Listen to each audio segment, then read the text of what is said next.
దేనికైనా సిద్ధం. ఇదే ఇప్పుడు అధికార వైఎస్ఆర్సీపీ నినాదం. మరోసారి అధికారమే లక్ష్యంగా పార్టీ అధినేత సీఎం జగన్ కీలక అడుగులు వేయడానికి సిద్ధమవుతున్నారు. దీనిలో భాగంగానే ఆయన ప్రజాక్షేత్రంలో అడుగు పెట్టడానికి సన్నద్ధమవుతున్నారు. దీనిపై పూర్తి వివరాల్లోకి వెళ్తే, రాష్ట్రంలో సార్వత్రిక ఎన్నికల కోలాహలం నెలకొంది. ఇంకో నెల రోజుల్లో ఎన్నికల షెడ్యూల్ వెలువడబోతోంది.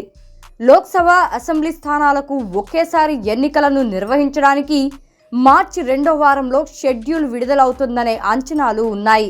ఎన్నికలు దగ్గర పడుతున్న వేళ వైసీపీ క్యాడర్లో కొన్ని కీలక అంశాల్లో ఆందోళనలు నెలకొన్నాయి.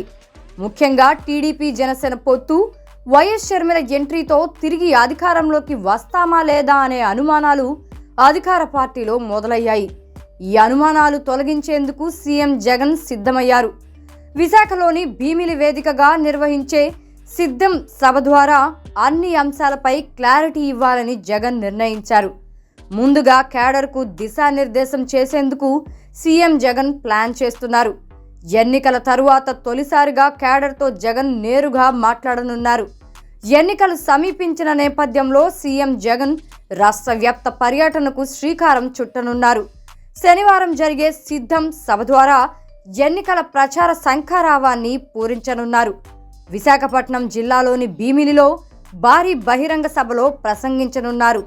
వైసీపీ ఎన్నికల ప్రచార కార్యక్రమాలకు సిద్ధం అని నామకరణం చేశారు.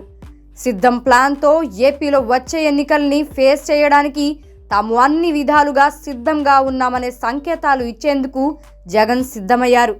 ఓ రకంగా ఎన్నికలకు జగన్ రెడీ అయినట్లే. ఇవాల్టి నుంచి వరుసగా జిల్లాల్లో సభలు నిర్వహించి ముందుగా క్యాడర్కు క్లారిటీ ఇచ్చేందుకు జగన్ ప్లాన్ చేస్తున్నారు. ఎలాంటి సవాళ్లనైనా, పొత్తులనైనా, కుట్రలనైనా ఎదుర్కొనేందుకు తాను సిద్ధంగా ఉన్నాననే సంకేతం వీటి ద్వారా జగన్ ఇవ్వనున్నారు. ఇప్పటికే జనమే తన స్టార్ క్యాంపెయినర్లని ప్రకటించిన జగన్ అందుకు తగినట్లుగానే తన ప్రణాళికను రచిస్తున్నారు.